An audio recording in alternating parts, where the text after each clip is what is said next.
नमस्कार. तंत्रज्ञानाचे पंख लावून भरारी घेत निव्वळ राष्ट्रीय नव्हे तर जागतिक पातळीवर यशाची मोहर उमटवणाऱ्या एक यशस्वी उद्योजिका अभिजात गिफ्ट्सच्या सौ गीतांजली पांढरे यांना आता आपण भेटूया. गीतांजली यांचा कॉर्पोरेट गिफ्टिंगचा पुणे येथे व्यवसाय आहे. या व्यवसायाच्या निमित्ताने त्या पुणे जिल्हा रिटेल व्यापारी संघाच्या सदस्या झाल्या. ज्ञान, संभाषण कौशल्य, व्यक्ती जोडून ठेवण्याची कला आणि नेहमीच मदत करण्याची वृत्ती यामुळे लवकरच त्या तिथल्या पदाधिकारी बनल्या. ही संघटना कॅट या राष्ट्रीय संस्थेशी संलग्न आहे. जवळजवळ 8 कोटी व्यापारी सदस्य संख्या असणाऱ्या कॅट ह्या संस्थेशी मेटा या संस्थेने असोसिएशन केले. गीतांजली आता कॅट या संस्थेच्याही पुण्यातील समन्वयक म्हणून काम पाहतात.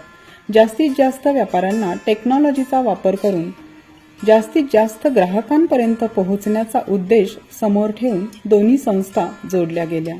पुण्यामध्ये पुणे जिल्हा रिटेल व्यापारी संघटनेने व्हॉट्सअप बिझनेस ग्रुपच्या माध्यमातून व्यापाऱ्यांना ग्राहकापर्यंत पोहोचण्यासाठी सक्षम करण्याचा विचार केला आणि कॅट आणि पुणे जिल्हा रिटेल व्यापारी संघटना यांच्या संयुक्त विद्यमाने एक ट्रेनिंग प्रोग्राम जाहीर केला. याच कार्यक्रमात गीतांजली लिफ्टमधून जाता जाता कॅटचे राष्ट्रीय अध्यक्ष आदरणीय खंडेलवाल यांना भेटल्या आणि त्यांच्याशी ओळख झाल्यानंतर बोलता बोलता मीही व्हॉट्सअप बिझनेस ॲप वापरते ही बाब बोलून गेल्या. त्याचवेळी आदरणीय खंडेलवाल सरांनी गीतांजलींची ओळख मेटाच्या लोकांशी करून दिली. या ॲपच्या वापरासंदर्भात गीतांजली आता ट्रेनिंग प्रोग्रामही घेत आहेत.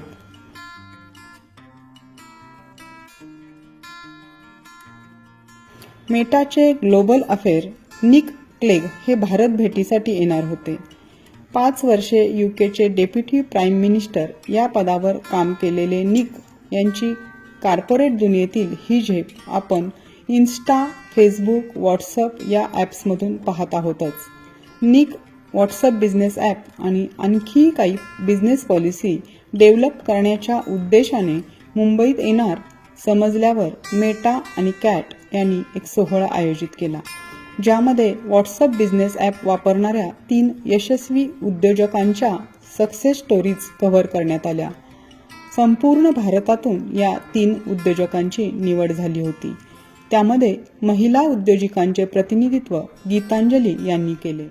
व्हॉट्सअपने गीतांजली यांच्यावर भारतातील यशस्वी महिला उद्योजिका म्हणून फिल्म बनवली आहे आणि ती पूर्ण जगात दाखवली जाणार आहे.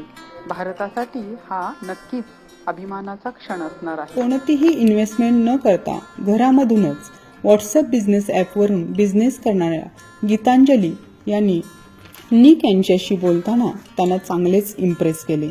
निक यांनीही पुढे गीतांजलीला त्यांच्या वाटचालीस शुभेच्छा दिल्या.